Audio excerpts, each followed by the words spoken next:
Hello and welcome.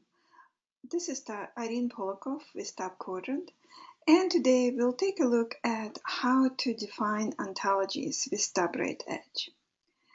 This demo is focused on those of you who have some familiarity with Semantic Web standards.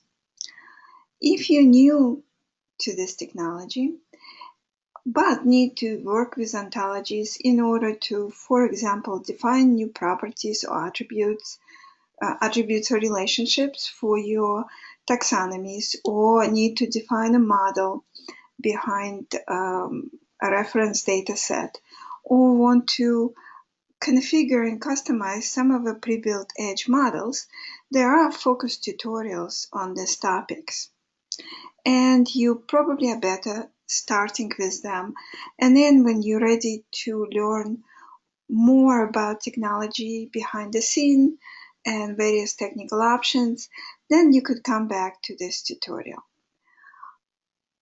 On the other hand, if you have been working with Semantic Web technologies already, maybe are not afraid to look at RDF serialization of classes and properties, perhaps have used TopBraid Composer or some other tool, but do not know how to use edge capabilities for creation of ontologies, then stay with us. This video is targeted to you.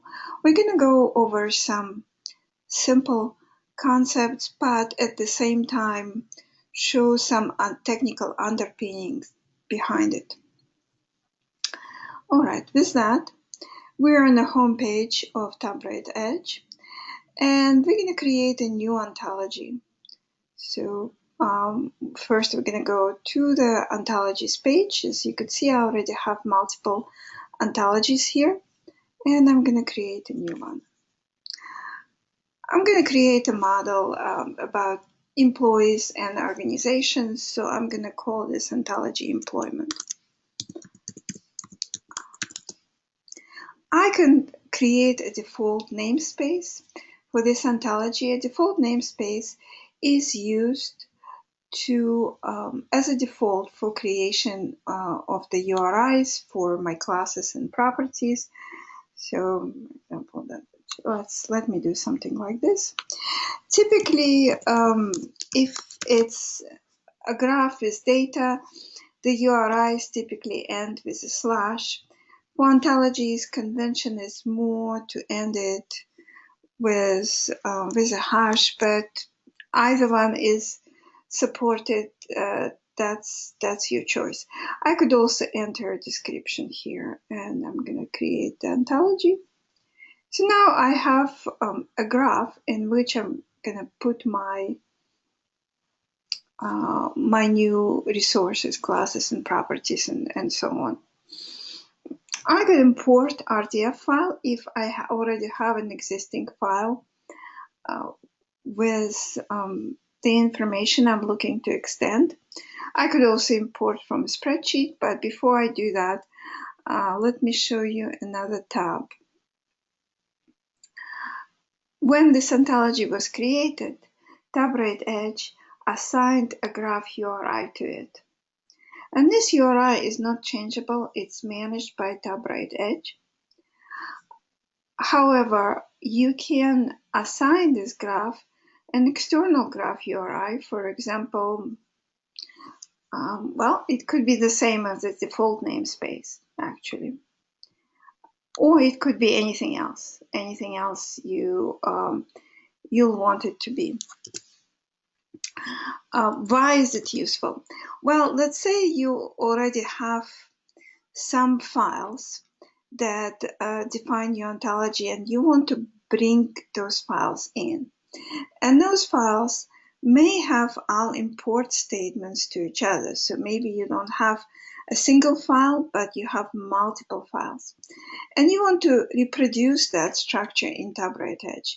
So in other words, you want to create multiple ontologies and you want them to include each other.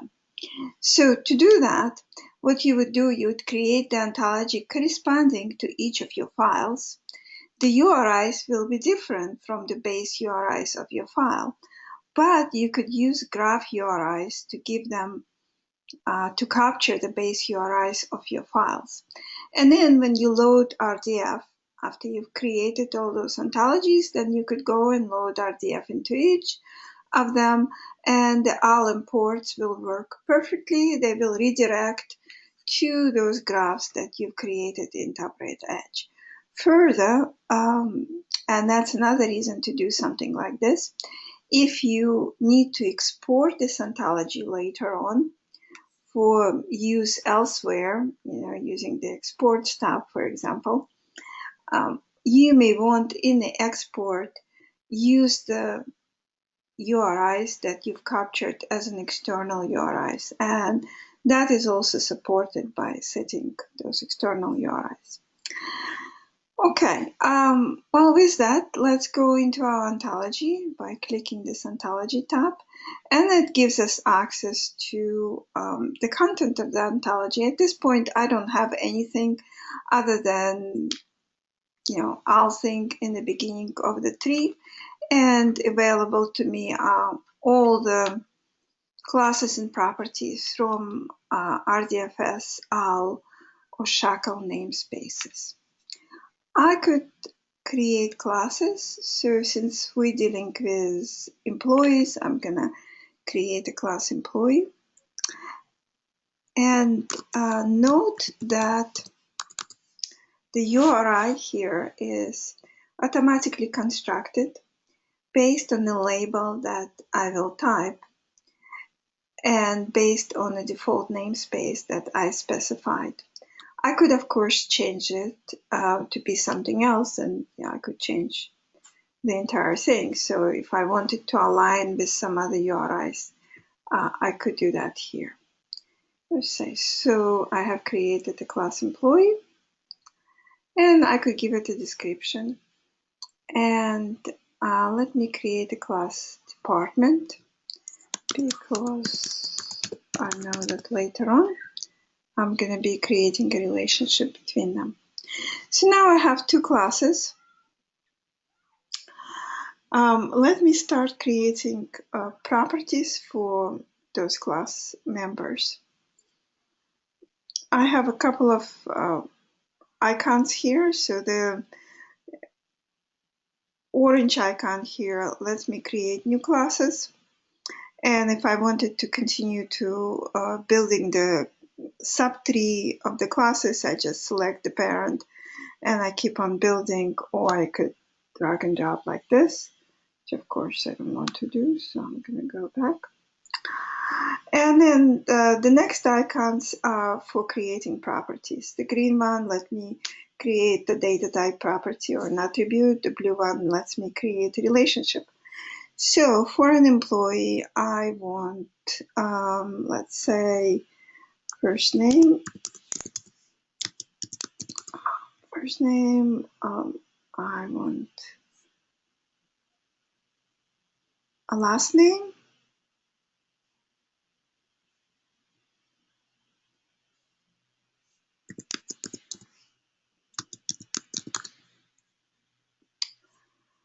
I want date of birth, birth date. I want employment start and employment end.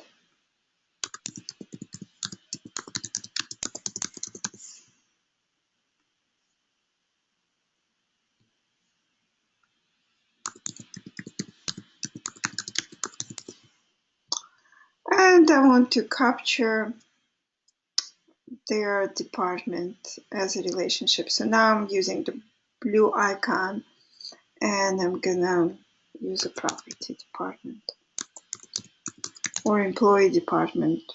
Yeah, why not?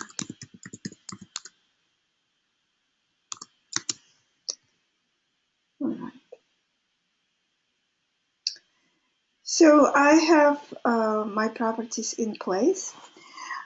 Now I have an option to further define them.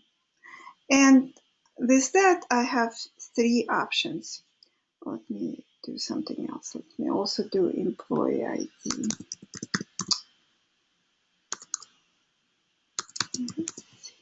Okay. So to define, I have three options. I could use RDFS with domains and ranges. I could use SHACL, Shapes and Constraints language. That's a language for defining RDF shapes. And I could use OWL. All three options are supported by TopBraid EDG. We typically recommend the use of SHACL, and I'm going to explain in a moment why. So RDFS, as you probably know, is a fairly simple, well, actually very simple language. I can, for example, use it to say that the birth date must be a date.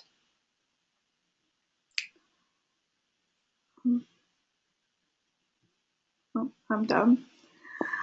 But I cannot use it to say that the birth date, for example, must be unique, or that employment starts with our organization. For example, let's say our organization was only established in 2000. Therefore, no one could start employment earlier than that. I could not use RDFS to say that. So RDFS is very simple to use. As you saw, I'm just picking up the range of values, and that's pretty much all that is available, but it's also very limited. SHACL gives you much more options, and it's a bit more complicated, well, because it's richer, so it gives you more options. With that comes benefits and also comes some complexity, but it is extremely comprehensive. That lets us say anything we want to say, and it also enables enforcement of the data quality, data validation, and so on. So if I wanted to define a constraint that the birth date must be a date and it must be unique, I click on the property, and then I click on this force icon. That's going to create a property shape for this property. And property to constraint is already selected. If I started by clicking on a class, for example, instead of a property, then I could type to select a property, like this. It uses autocomplete. There are also two other options. Not extensible outside of this vocabulary. We do not recommend that you select this. What this will do, it will create property shapes as blank nodes. And the blank nodes cannot be referred to outside of the data set where they're defined. So we do not recommend it. By default, TopBraid EDG will define URIs for those shapes. And then there's another option for you to create an inverse property constraint, and that may make sense with some of the relationships, but of course not with a birth date. So I'm going to click OK. And here are various options that I have with SHACL. Right now, we're just going to focus on a few. So we're going to say that the birth date is required. So minimum count is 1, and it must be unique. So the maximum count is 1. This is all in the number of values section. And by the way, if you're not sure the meaning of any of those fields, you could click on I information icon, and here you'll see what they mean. And then for type of values, again, we could do this. You could see that since this is a literal property, I need to use this field, data type. The class field would be for the object properties. So in our case, it's a date.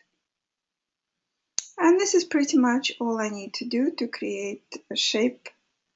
So I'm going to save change. And I'm going to repeat Similar kind of operations with other properties. For example, for employee ID, I'm going to say that this must be an integer, and it also has to exist, and it's an integer.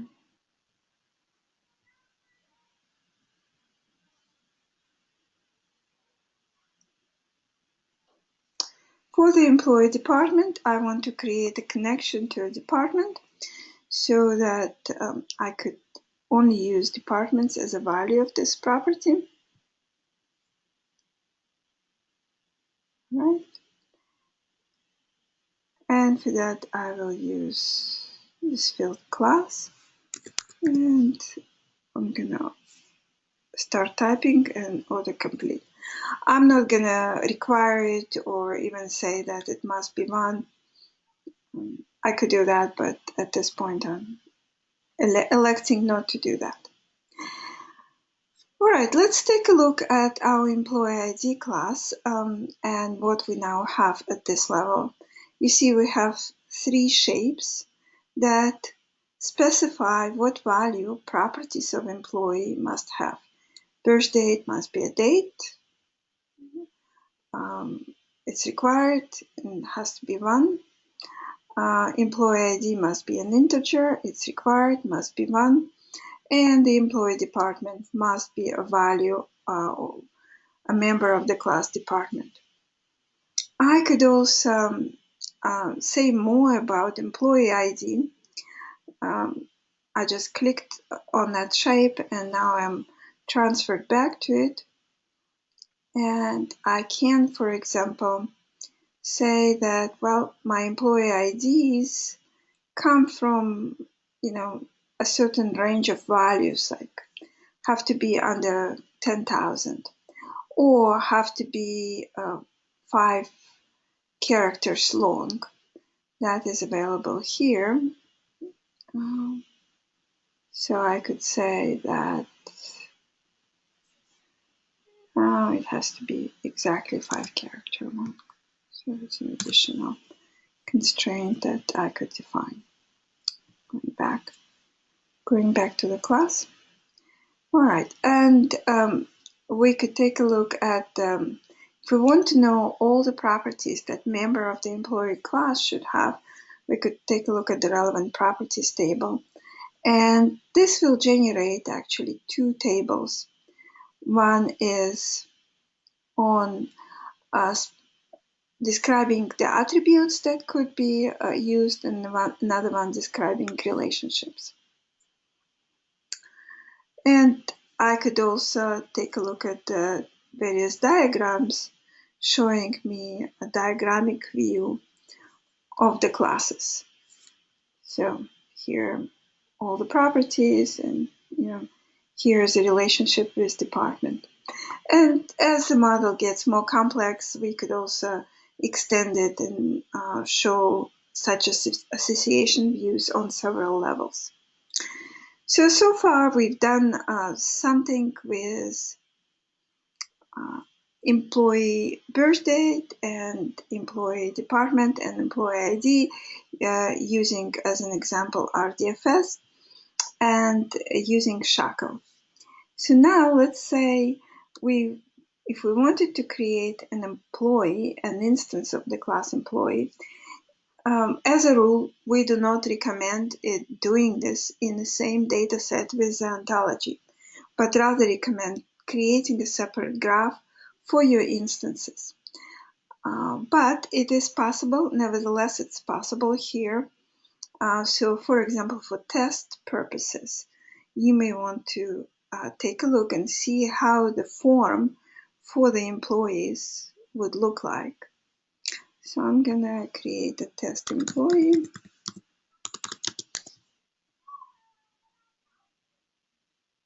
And I see how employee form looks like. So you see that the birth date is required. Department will let me select departments. I don't have any departments yet, so nothing is selected. Employee ID is also required.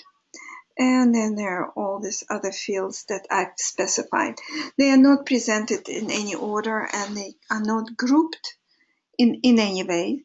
I could group them using SHACL, and I could order them using SHACL. I'm going to show it in a moment. So right now I am going to enter a birth date.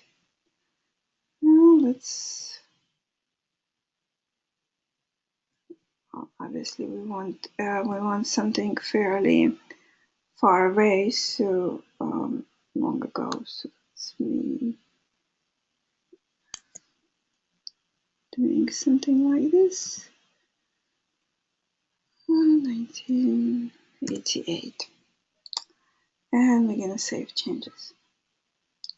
Immediately, since we've been using SHACL to define the values of the properties, we get an issue identified. For example, it says, well, the employee ID must exist, and you don't have that value. I'm going to ignore that warning and continue. Let me click back on the class and show you how I would order or organize those properties in sections. This is again supported by property shapes. So for example, if I wanted the employee ID to show up as a first value ahead of anything else, I could create a property group or select from available property groups and specify the order of the property in that group. So in this case, I'm going to create a new property group. I'm going to call it personal information.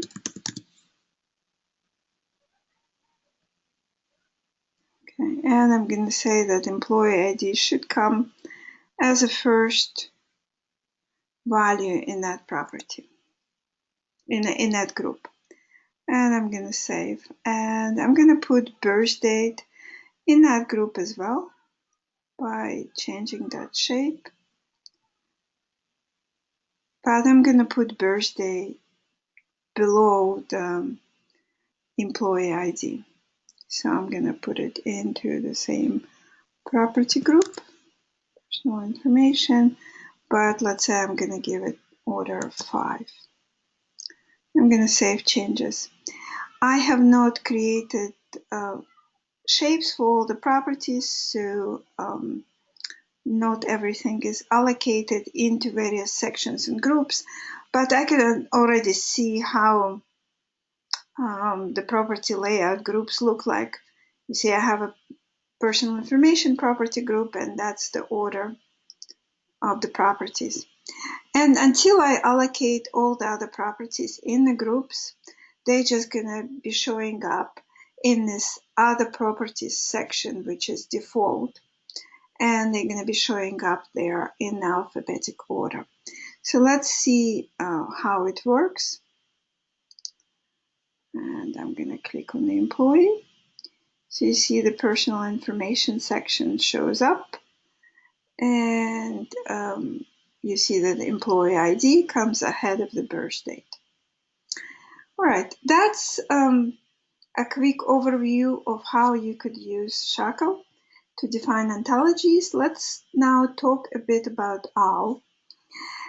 And some of the things that I just showed you here, you could also do with OWL, and you could certainly load OWL ontologies into TopBraid EDG. So for example, let's click on employment start property. Right now, I didn't really say anything about it. I didn't create any SHACL shapes for it. And the only thing we know is that it's a data type property. When I click on edit, basically most of the things that I could edit directly on a property form are then stored as or captured in RDFS as range of values, as subproperties. There are two statements that I could create here that will be captured in OWL. One of them is at least one value required. That will create mean cardinality restriction in OWL. And another one, at most one value permitted. This will create a OWL functional property axiom. I'm going to click on this one so that you could see how OWL axioms are displayed in TopBraid EDG. So let's click on the class employee. And now you see the OWL axiom here saying that employment start is minimum 1. So that will also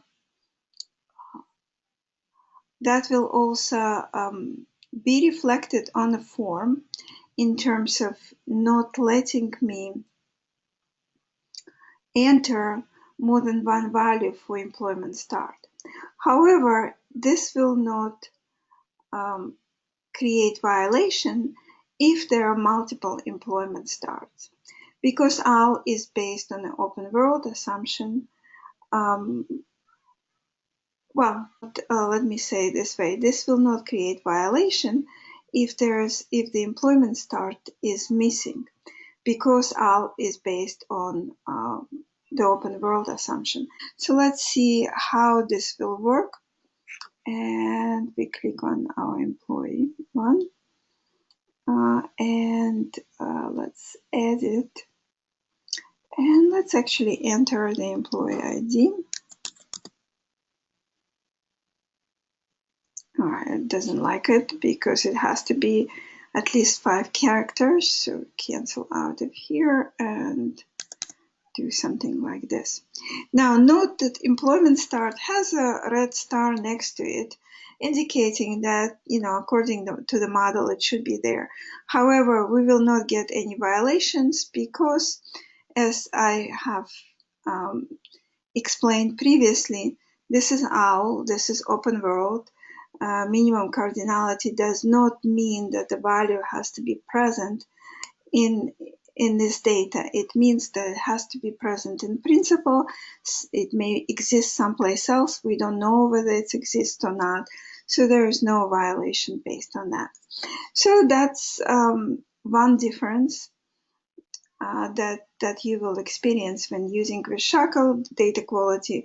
When using SHACL, data quality will be enforced. When using OWL, it will be, facilitated to some extent, but violations will not be detected because they don't really exist. Then the next aspect of using OWL is just looking at how the restriction is captured and how you may want to enter other restrictions. So there is this quick shortcut that let us create this minimum cardinality restriction. Let's take a look at how it looks like in RDFS.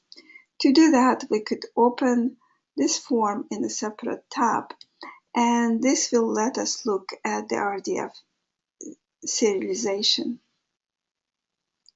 Okay, so there's this source code panel that can be expanded and collapsed. And you could see how the restrictions look like under the covers. Well, if you have been using ontology editors or been looking at RDF, this is not a surprise for you. And you could you have seen the source code probably before, and maybe you know how to edit it. So with TopBraid EDG, you could directly edit the source code if you comfortable doing that. So for example, if you wanted to create another restriction to say that employment end should also have minimum cardinality of 1, you could, just for example, copy this. This is a pretty low level operation. and you could do something like this. As you could see, you could use full URIs or you could use prefixes. When you create an ontology or any asset collection in TopBraid EDG, its name will be used as a prefix. So the prefix will be automatically generated for you. And there is a way to manage prefixes that I will show in a moment. So let's finish this and do employment and we could save changes. And you could use this to edit other restrictions. Again, you know, this is a pretty technical lower level operation, so you have to be certain that you know how RDF is supposed to look like. Alternatively, you could use this subclass widget to also edit restrictions.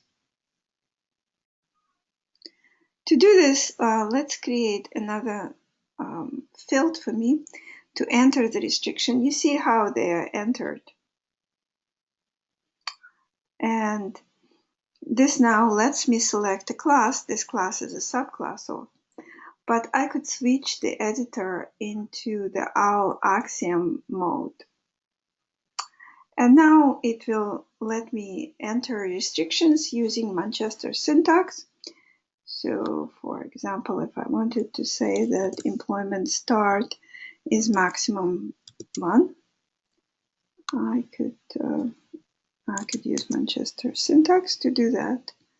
And I'm going to save the change, and that creates my axiom. So that gives you an overview of how to define ontologies using SHACL in TopBraid EDG. Also how to define ontologies using OWL in TopBraid EDG. SHACL gives you more features, constraints such as links, for example, or values are much harder to do in OWL. Certain constraints that are available with SHACL are simply impossible with OWL. Also, ability to define the forms through sections and ordering of them is something that's specific to SHACL. Nevertheless, you could use either or both with TopBraid EDG. And if you already have an OWL ontology that you've loaded into TopBraid EDG and want to convert it into SHACL, you could click on the Transform tab, and here you could run a conversion of OWL axioms to SHACL constraints. This will automatically translate probably 80 to 90% of restrictions. We have a blog that I could point you to that lets you know what is being automatically converted.